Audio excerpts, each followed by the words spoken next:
स्वागत है आप सभी को इस क्लास में। आप सबका तैयारी बहुत ही बेहतरीन चल रहे होंगे।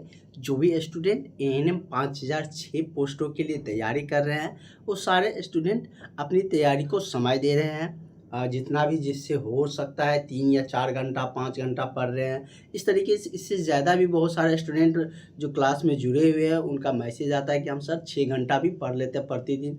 तो जो जितना मेहनत करेगा इसमें उसका रिजल्ट हो जाएगा। आप सबका तैयारी अब धीरे धीरे बहुत बेहतरीन होते जा रहा है और इसी में हम लोग रीजनिंग का बहुत ही महत्वपूर्ण टॉपिक लेकर आए हैं आज। क्या है? कैलेंडर। क्या है? कैलेंडर।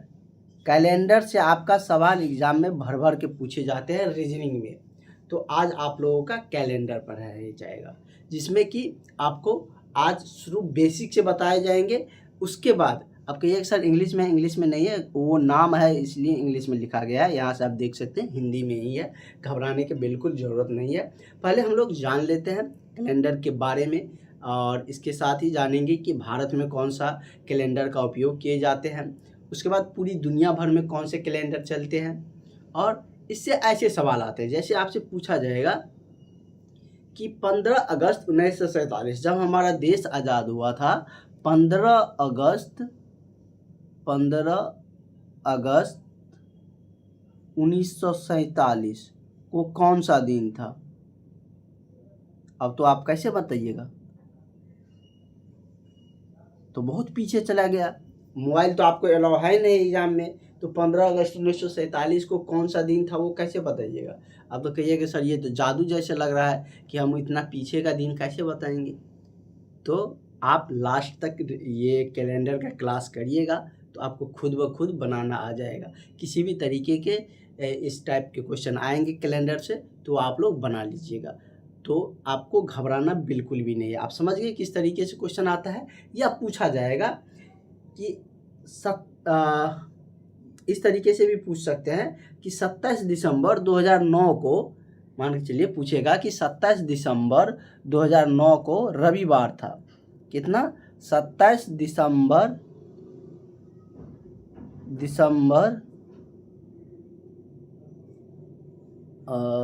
27 दिसंबर 2009 को क्या था? रविवार था।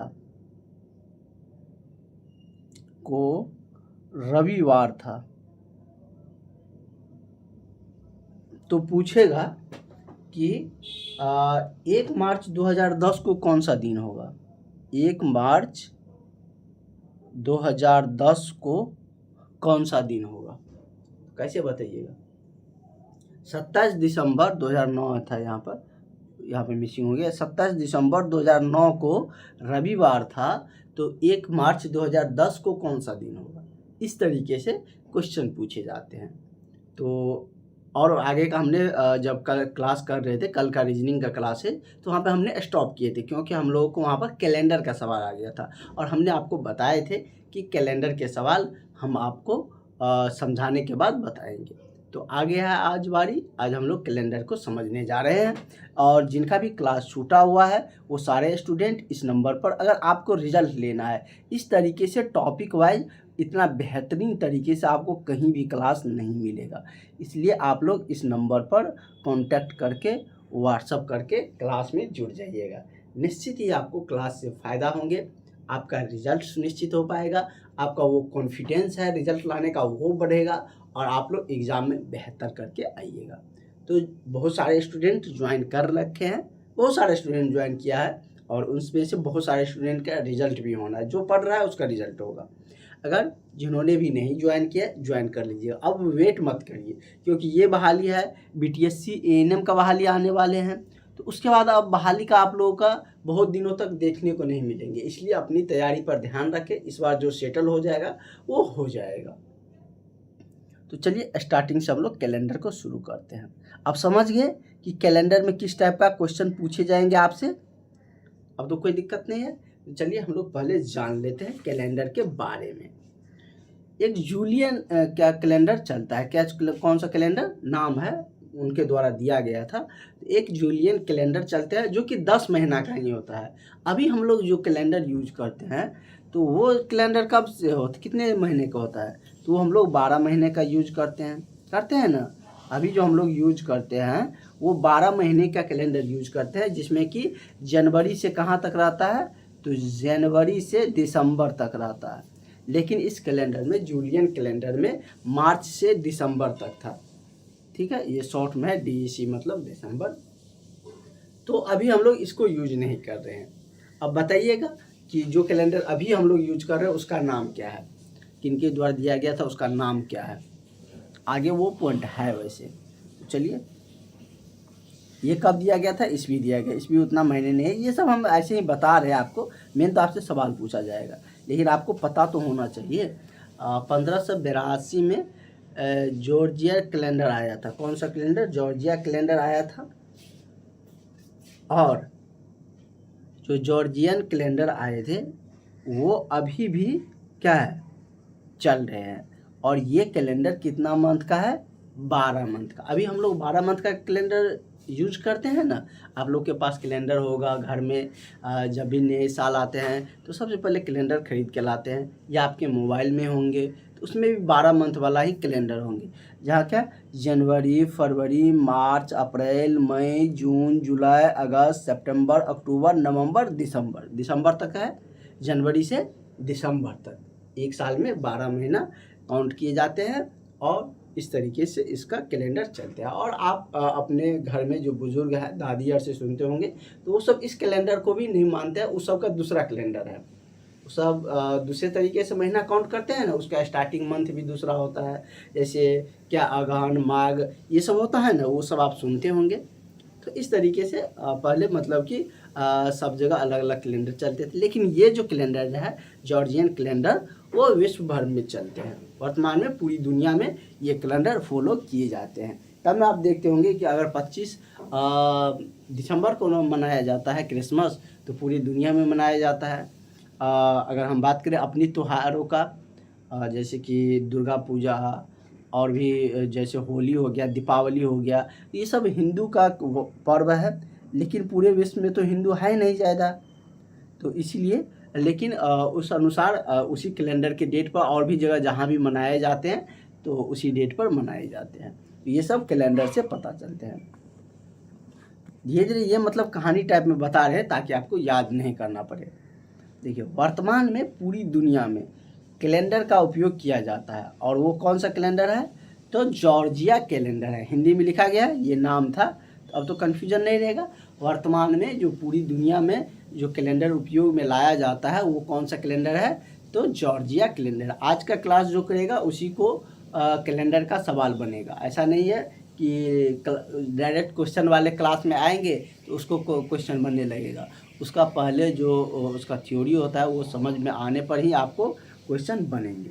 तो वर्तमान में पूरी दुनिया में कैलेंडर का जो उपयोग किया जाता है वो कौन सा कैलेंडर है, तो जॉर्जिया कैलेंडर है।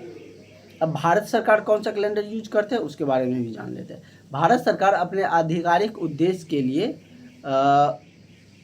का जो उपयोग करते हैं जिस कैलेंडर का, उस कैलेंडर का नाम क्या है, शक संवत। क्या है, शक संवत, जो कि भारत सरकार अपने मतलब कि आधिकारिक उपयोग के लिए यूज करते हैं, जो कि 1 अप्रैल से 31 मार्च तक चलते हैं। ठीक है, ये समझ गया आपको। भारत सरकार के कौन से कैलेंडर का मतलब अपने आधिकारिक उद्देश्यों के लिए उपयोग करते हैं, तो शक संवत कैलेंडर का उपयोग किए जाते हैं। और इस कैलेंडर को कौन नहीं फॉलो करता है, तो शक संवत कैलेंडर को पालन सिर्फ RBI नहीं करता, बाकी सभी आधिकारिक उपयोग में उसका लिया जाता है शक संवत कैलेंडर को। RBI जानते हैं ना, हमारा बैंक है, रिजर्व बैंक ऑफ इंडिया। अब आपको अभी तक तो ये पता था कि क्या, आपको ये पता था ना कि अभी कि मतलब कि एक वर्ष में हम लोग 365 दिन पढ़ते थे। आज आपको सारा कंफ्यूजन दूर हो जाएगा। 365 भी होता है और क्या उससे ज़्यादा भी होता है, लीप ईयर में ज़्यादा होता है ना, एक दिन ज़्यादा होते हैं, उसके बारे में भी जानेंगे। यह वही यहाँ पर दिया गया है। एक वर्ष का वास्तविक अवधि कितना होता है, 365 दिन, 5 आवर, 48 मिनट और 46 सेकेंड। यहाँ से क्वेश्चन बनते हैं।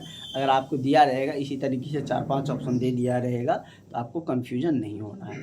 एक वर्ष में जो वास्तविक अवधि होती है। ऐसे हम लोग इसलिए लेकिन इसी ठो को काउंट कर लेते हैं, कितना हम लोग एक वर्ष में 365 दिन मान लेते हैं, लेकिन इतना होता है 365 दिन 5 आवर 48 मिनट और 46 सेकेंड होते हैं।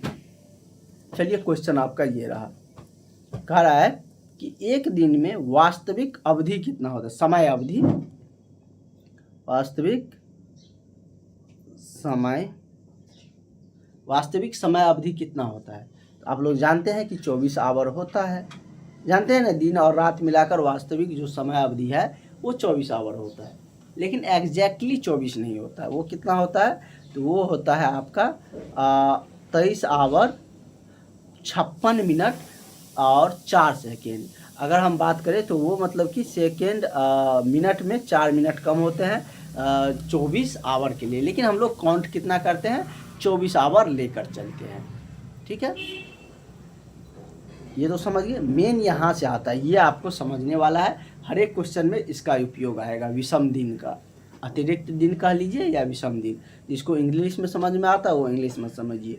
ओड डे या एक्स्ट्रा डे, जो ये एक्स्ट्रा डे होता है ना, मतलब जितना दिन है उससे एक्स्ट्रा हो गया, उसको एक्स्ट्रा डे कहते हैं। तो एक्स्ट्रा डे का मतलब यहाँ पर क्या है, उसके बारे में भी हम लोग जानेंगे।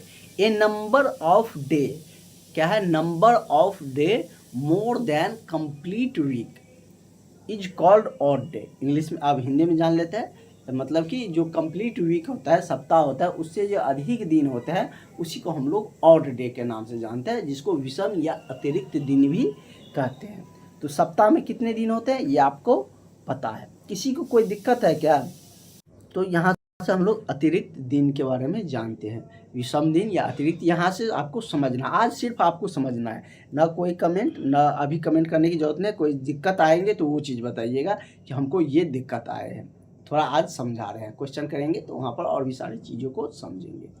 विषम दिन आपको जानना बहुत जरूरी है, यहीं से हमारा क्वेश्चन बनेगा। तो चलिए जानते हैं डिटेल्स में क्या होता है। विषम दिन, उसी को अतिरिक्त दिन भी कहे जाते हैं। एक सप्ताह, एक पूरे सप्ताह से अधिक दिनों की संख्या हो जाएगा, यहाँ पर थोड़ा सा अधिक दिनों की, हम जब आपको पीडीएफ प्रोवाइड करेंगे उसमें सही रहेगा, उसमें कोई दिक्कत नहीं है। तो अधिक दिनों की संख्या को क्या कहा जाता है, विषम दिन कहते हैं। मतलब कि एक सप्ताह पूरा होने के बाद जो शेष दिन बच जाता है वो विषम दिन हो जाता है, विषम या अतिरिक्त दिन कह लीजिए। जैसे क्या 8 दिन, 8 दिन में कितना विषम दिन या अतिरिक्त दिन आपको लग रहा है, एक दिन लग रहा है, क्योंकि सप्ताह कितना का होता है, 7 ही दिन का ना सप्ताह होता है, ये आप सबको पता है ना। कितना दिन का होता है, सप्ताह आपका 7 दिन का होता है। क्या होता है, रविवार, वहाँ से काउंट करते हैं, रविवार, सोमवार, मंगलवार, बुध, बृहस्पति, शुक्र, शनि, यहाँ तक जाएंगे तो कितना दिन का हो गया, 7 दिन हुआ ना टोटल। तो एक सप्ताह में 7 दिन होते हैं, लेकिन यहाँ पर 8 दिन दे दिया है, तो 8 दिन में एक अतिरिक्त दिन आपको लग रहा है, 7 दिन पे तो पूर जाएगा। अतिरिक्त दिन का मतलब है कि उतना दिन पूर जाएगा, अगर एक अतिरिक्त दिन आया फिर वही दिन रिपीट हो जाएगा। मान के चलिए 8 दिन है, तो हमने रविवार से काउंट किया, रविवार से गए, इसका कहने का सेंस क्या है, जैसे कि रविवार से गए तो उसके बाद क्या आया, सोम आया, मंगल आया, शॉर्ट में लिखते हैं, मंगल, बुध,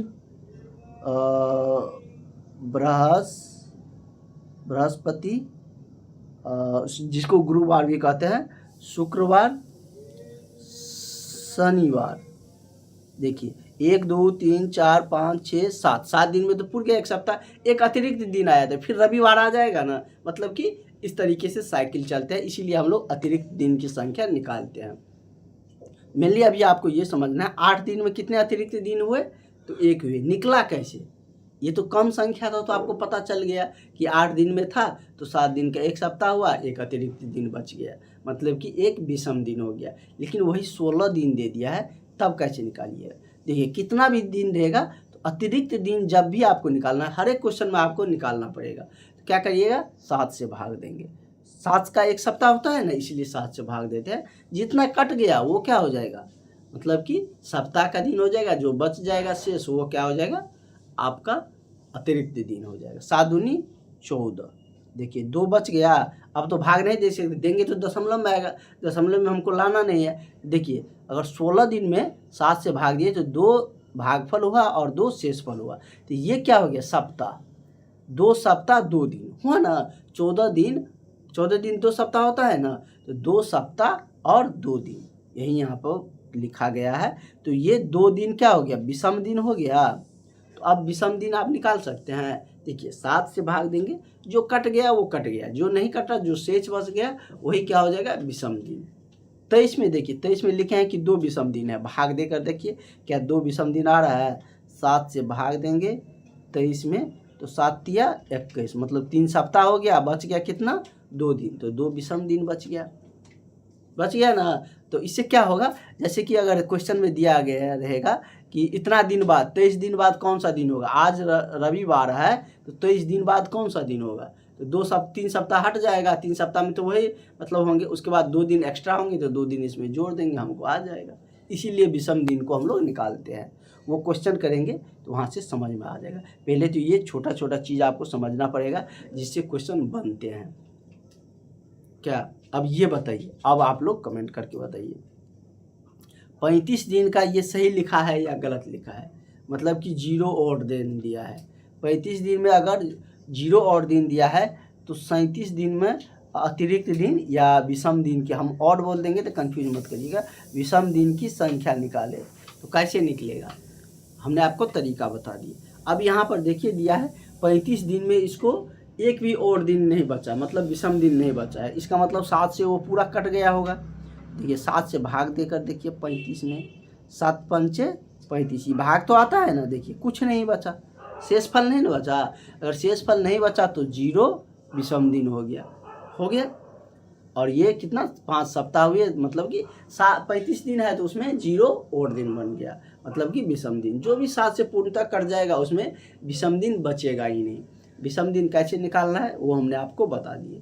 45 दिन में निकाल कर देख लीजिए, 3 दिन ही आएगा विषम दिन, निकाल कर आप देख लीजिए, निकालिए।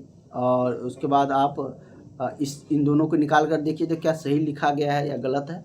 देखिए 45 दिन को हम लोग निकाल कर देखते हैं, और हमने आपको बता दिए कि विषम दिन निकालना है तो 7 से भाग दीजिए, कितना लगेगा, 7 छके 42, वही ना, 7 छके 42, 45 में से 42 गया 3 दिन, 3 क्या विषम दिन बच गया, तो वही लिखा गया है कि 3 विषम दिन 45 दिन में होते हैं।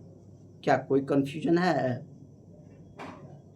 बन रहा है ना। 56 में आप करके बताइए, क्या 0 और दिन आता है, ये तो कट जाता है, 7 8 56, पूरा कट गया तो वो मतलब कि कोई भी विषम दिन नहीं बचेगा। अब देखिए 77 विषम दिन आज निकालना सीखना, आज क्वेश्चन नहीं करना है, इसी से क्वेश्चन बनेगा। जिसको ये निकालना नहीं आएगा विषम दिन, उससे क्वेश्चन नहीं बनेगा। अगर मान के चलिए अभी हम इतना अंक का दे रहे हैं, अगर ये दे दी है इतना दिन है, इसमें हम आपको विषम दिन निकालने बोलेंगे तो क्या निकाल पाइएगा। देखिए 7 से भाग दीजिए, 7 तिया 21, 1 बच गया, फिर 1 यहाँ उतरेगा, 7 दूनी 14, 2 तो लगेगा नहीं, 7 1 7, कितना बच गया, 11 में से 7 गया तो 7 4 11 ना, 4 दिन बच गया, मतलब 4 विषम दिन बच रहा है। देखिए कितना भी बड़ा रहेगा विषम दिन आप निकाल सकते हैं। अब विषम दिन निकालने में किसी को दिक्कत नहीं हो रहा है, लास्ट वाला भी समझा ही देते हैं। जैसे 77 है, उसमें 7 से भाग दीजिए, देखिए 0 आ रहा है आपका, 7 1 7 कट गया, फिर 7 आएगा, 7 1 7, 11 सप्ताह हुआ, और शेष तो 0 बच गया, शेष 0 बच गया, मतलब विषम दिन 0 है, वही यहाँ पर लिखा गया है। क्या यही यहाँ पर लिखा गया है ना कि कितने मतलब कि विषम दिन है, उसके बारे में यहाँ पर आपको दिया गया है, कैलेंडर के बारे में कि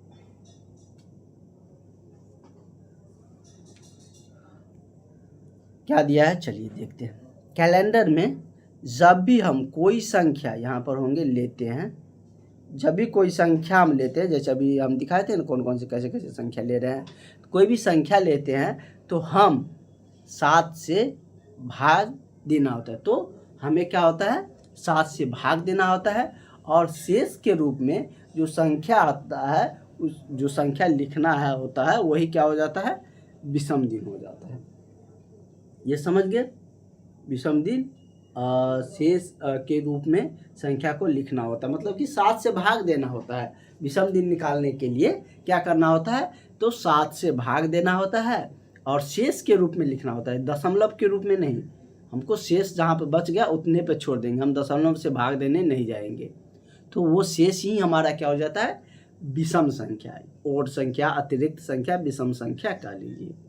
ठीक है, देखिए अब आपको दिमाग में आ रहा है कि सबसे ज़्यादा विषम संख्या कितना हो सकता है। तो यहाँ पर लिखा गया है कैन बी द मैक्सिमम, मतलब 6 can be the maximum odd day, मतलब 6 से अधिक विषम संख्या नहीं हो, विषम दिन नहीं हो सकता है, नहीं ना होगा। 6 से अधिक अगर ले जाइएगा 7 पे तो ये तो 7 से कट जाएगा, 7 से कट जाएगा तो विषम बचेगा नहीं, बचेगा तब तो 0 बच जाएगा विषम दिन। तो सबसे अधिक विषम दिन कितना हो सकता है, 6 ही हो सकता है। उससे आगे ज्यों ही जाएंगे 7 पे जाएंगे तो कितना हो जाएगा, 0 हो जाएगा। अगर 8 ले जाइएगा तो 7 से भाग दीजिए तब तो 1 ही बच जाएगा, 7 एकन 7, 1 विषम हो जाएगा।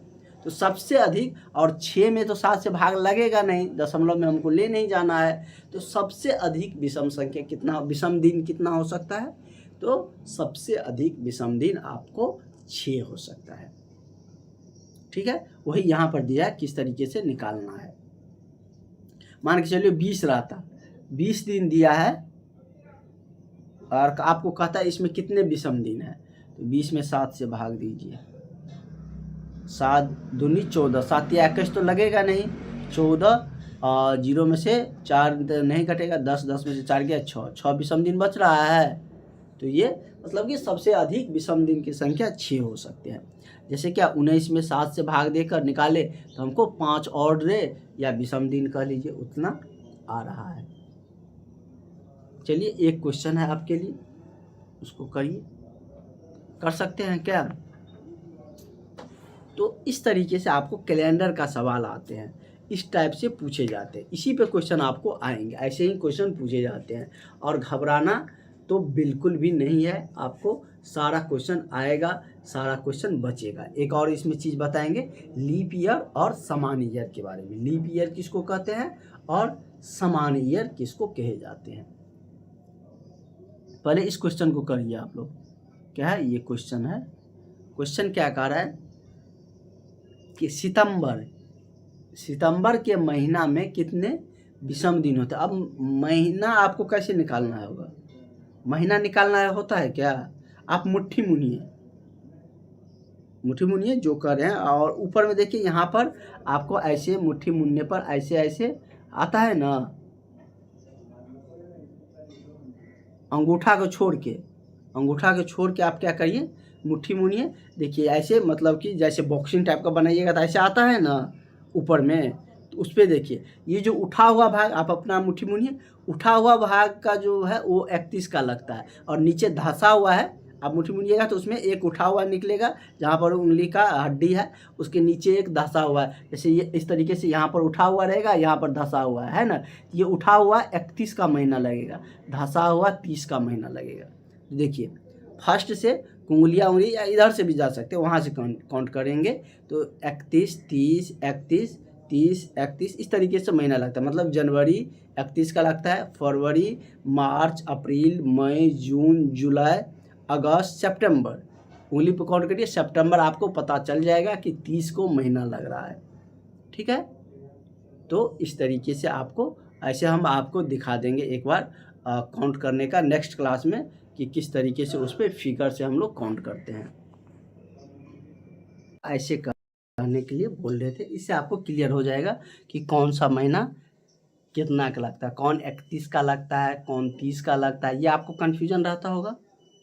तो चलिए आज से ये क्लियर हो जाएगा। ऐसे जब भी आपको ये काउंटर करना रहेगा ना, इस तरीके से अपने मुट्ठी को बंद करिएगा, और यहाँ पर ये है ना, ये उठा हुआ भाग है, ये धंसा हुआ है, फिर ये उठा हुआ है, ये धंसा हुआ है, ये उठा हुआ है ना, जो ऊपर उठा हुआ भाग है वो 31 का लगेगा हमेशा।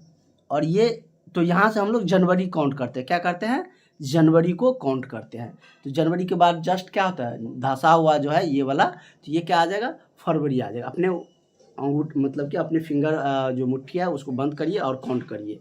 सबसे लास्ट में हम लोग काउंट करेंगे जनवरी से, जो कि 31 का लगेगा, जो कि उठा हुआ भाग है। धंसा हुआ भाग 30 को लगेगा। एक ही ऐसा महीना है जो कि 28-29 को लगता है, वो कौन है? फरवरी। उसके बाद फिर ये उठा हुआ भाग आ गया, तो ये क्या हो जाएगा? 31 का। फिर धंसा हुआ भाग 30 का। फिर ये उठा हुआ भाग 31 का। फिर उसके बाद धंसा हुआ भाग 30 का। फिर उठा हुआ भाग 31 का। इस तरीके से हमको काउंट करना है। तो चलिए काउंट करते हैं, क्या हो जाएगा। तो देखिए यहाँ पर क्या है? जनवरी 31, फरवरी 30 या कितना 29, फरवरी के बाद क्या? मार्च। ऐसे उंगली निकाल लेंगे, इस पर हम काउंट करते जाएंगे। जनवरी, फरवरी, मार्च, अप्रैल, मई, जून, जुलाई, फिर शुरू करेंगे। अगस्त, सितंबर। सितंबर नीचे वाला पे जाके ख़त्म हुआ है, मतलब 30 पे जाके ख़त्म हो रहा है। जो भी महीना रहेगा वैसे काउंट कर सकते हैं। देखिए जनवरी 31, फरवरी 30 या 29, 28 या 29।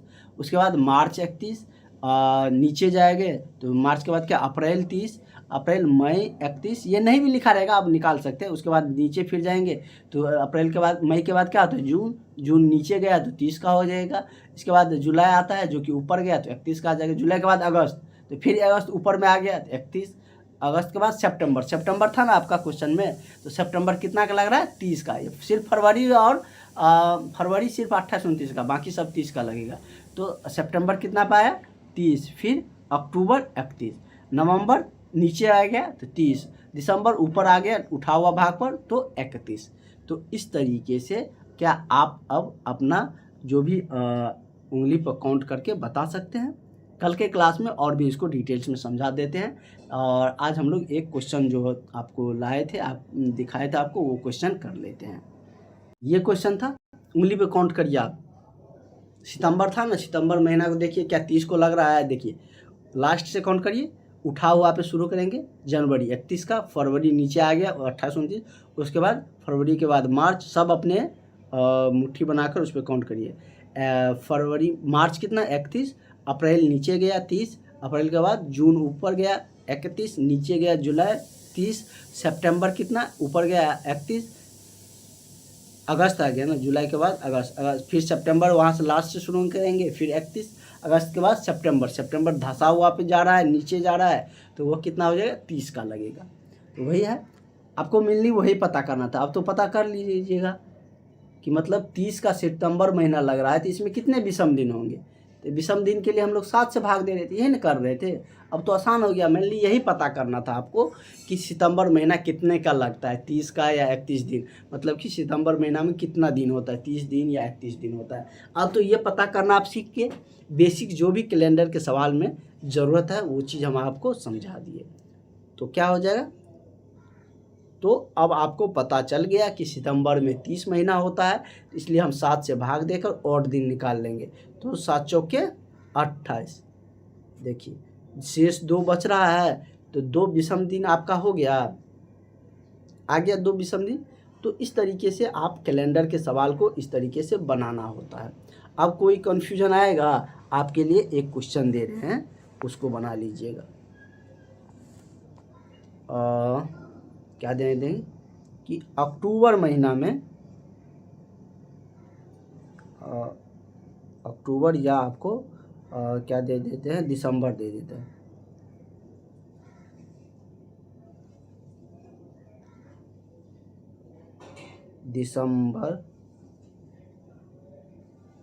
दिसंबर के महीना में लिख लीजिएगा आप लोग, महीना में कितने विषम दिन है, कितने विषम दिन होते हैं। यही क्वेश्चन में यहाँ पर आप कर दीजिएगा क्या, दिसंबर महीना कर दीजिएगा। तो आपको उसको बनाइएगा कल, या कमेंट करके बताइएगा हम लोग को कि कितना आपका विषम दिन आ रहा है। सितंबर के जगह पे आप लोग दिसंबर कर दीजिएगा। क्या कर दीजिएगा, दिसंबर यहाँ पर लिख दीजिएगा और बताइएगा कि कितना आपको विषम दिन आ रहा है। क्या कोई दिक्कत होगा? दिसंबर ऐसे भी लिखा जाता है लिखने में, हिंदी में, वैसे इंग्लिश में तो कोई दिक्कत नहीं रहता, इंग्लिश हिंदी में थोड़ा सा दिक्कत आ जाता है। तो दिसंबर आप इस तरीके से लिख सकते हैं। यहाँ पर लिख लीजिएगा दिसंबर के महीने में में कितने विषम दिन होते हैं। आप पहले ये निकालिएगा कि समझिएगा कि दिसंबर कितने महीना का, मतलब दिसंबर का महीना कितने दिन का होता है, उसके बाद 7 से भाग देकर निकाल लीजिएगा। तो आज के सवाल में आप सबको सारी चीज़ समझ में आए होंगे। अगर आपको दिक्कतें लग रहा होगा तो दोबारा वीडियो को देखिएगा। आप सबके पास तो लिंक रहता है, जो क्लास में जुड़े हुए हैं, ये नोट्स भी मिल जाएगा आपको। क्वेश्चन प्रैक्टिस के लिए भी आप लोगों को दिए जाएंगे, जो भी क्लास में जुड़े हुए स्टूडेंट हैं, जो भी पेड क्लास में जुड़े हुए हैं। और जिन्होंने भी नहीं जुड़े हैं तो इस तरीके से क्वेश्चन आपको 2 से 3 क्वेश्चन आपको प्रत्येक शिफ्ट में देखने को मिलेंगे। तो इतना प्रश्न तो आप छोड़ नहीं सकते हैं, इससे तो सिलेक्शन के वाले प्रश्न है। थोड़ा सा कठिन अगर लग भी रहा है तो धीरे धीरे क्वेश्चन करने पर आसान हो जाएगा। शुरू में कोई भी चीज़ पढ़िएगा तो वो कठिन लगेगा ही, धीरे धीरे ना आसान होता है। इस नंबर पर आप लोग जिन्होंने क्लास नहीं ज्वाइन की है, कांटेक्ट करके कॉल करके ज्वाइन कर लीजिएगा। आगे की और भी जो क्लासेज है, जो भी इन्फॉर्मेशन है, वो आपको जानकारियाँ क्लासेज आपको मिलते रहेंगे। Thank you.